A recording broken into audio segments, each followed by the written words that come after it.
So అందుకోసం దాన్ని ఆ ఈక్వేషన్ లో భాగంగా ఇచ్చారు. Plus Jana Reddy Uttam Kumar Reddy choice.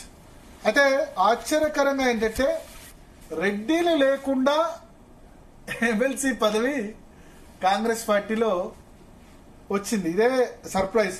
మీరు ఇప్పటి వరకు కాంగ్రెస్ పార్టీ నుంచి అధికారంలోకి వచ్చిన తర్వాత 5 ఎమ్మెల్సీలు ఇచ్చారు, ఒక్క రెడ్డి కూడా లేరు. ఫస్ట్ రెండు ఖాళీ అయ్యాయి.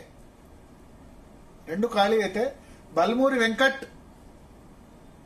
ఒకటి, రెండోది మన మహేష్ కుమార్ గౌడ్ పిసిసి అధ్యక్షుడు. వీళ్ళిద్దరికి కాంగ్రెస్ పార్టీ ఎమ్మెల్సీలుగా వీళ్ళు ఎలక్ట్ అయ్యారు. 2 ఖాళీలు అయితే తర్వాత తీన్మార్ మల్లన్నకు టికెట్ ఇచ్చారు, నల్గొండ వరంగల్ ఖమ్మం బీసీ. ఆల్ఫోర్స్ నరేందర్ రెడ్డికి మొన్న రెడ్డికి టికెట్ ఇచ్చారు కానీ ఆయన గెలవలేదు. ఇప్పుడు ఈ 3 అంటే డైరెక్ట్ గా నామినేట్ చేసినవి 5, మొత్తం 7 అనుకోండి.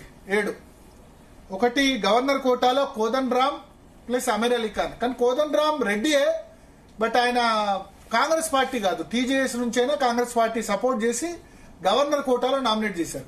సో మొత్తం 7 ఎమ్మెల్సీలు ఇస్తే కాంగ్రెస్ పార్టీ నుంచి 1 మాత్రమే రెడ్డి.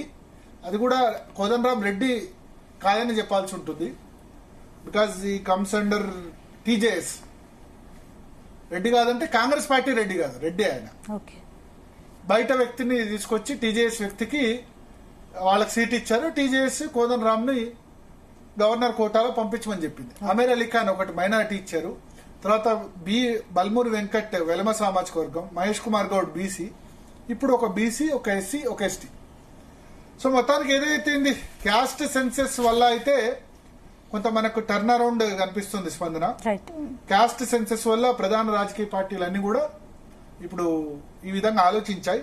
ఇంకా ఎమ్మెల్సీ రాని వాళ్ళ గురించి మనం ఆలోచిస్తే కాంగ్రెస్ పార్టీలో వేం నరేందర్ రెడ్డికి గన్ షాట్ వస్తుంది అనుకున్నారు సీఎం. ఫస్ట్ ప్రియారిటీ అతనే ఉన్నారు అసలు. సో కొన్నిసార్లు సీఎంలు తలుచుకున్న కాంగ్రెస్ లో కారు ఎమ్మెల్సీలు కారు అనడానికి ఇది ఉదాహరణ. రాజశేఖర్ రెడ్డి అత్యంత బలవంతుడు చీఫ్ మినిస్టర్. 2004 నుంచి ట్రై చేస్తే 4 సంవత్సరాల తర్వాత 2008లో కేవీపీ రామచంద్రరావుని రాజ్యసభకు పంపాల్సి వచ్చింది. 4 సంవత్సరాలు వెయిట్ చేశారు. రాజశేఖర్ రెడ్డి లాంటి అత్యంత బలమైన ముఖ్యమంత్రి కేవీపీ రామచంద్రరావును రాజ్యసభకు నామినేట్ చేసేందుకు 4 సంవత్సరాలు సమయం తీసుకున్నారు. సో వేం నరేందర్ రెడ్డిని పంపించాలనుకున్నారు, సాధ్యం కాలేదు. ఎర్రావతి అనిల్, ఇంకా బట్టి సంబంధించిన ఛాయిస్ అయితే ఎవరు లేరు ఇక్కడ, మనం చూడాలి. మహేష్ కుమార్ గౌడ్ అంటే ఇప్పుడిప్పుడే పిసిసి ప్రెసిడెంట్ గా వచ్చారు. ఉత్తమ్ కుమార్ రెడ్డి, జానారెడ్డి ఛాయిస్, వడిత్య శంకర్ నాయక్ ఉన్నారు. సో ఇంకా రాని వాళ్ళు చాలా మంది ఉన్నారు. రెడ్డిలో సామ రామ్మోహన్ రెడ్డి అనుకుంటున్నారు. సీఎం సిపిఆర్ఓ అయోధ్య రెడ్డి కూడా పేరు కూడా గట్టిగా వినిపించింది.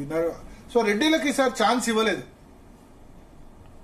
బీసీల నుంచి కూడా ఎక్స్పెక్ట్ చేయని బీసీకి వచ్చింది విజయశాంతికి. ముదిరాజ్ పేరు ఇట్లా చాలా వినిపించింది. అజారుద్దీన్ కూడా ఇస్తారనుకున్నారు, మైనారిటీ కోటాలో అజారుద్దీన్ గాని, ఫహీం ఖురేషి గాని, షబ్బీర్ అలీ గాని అనుకున్నారు.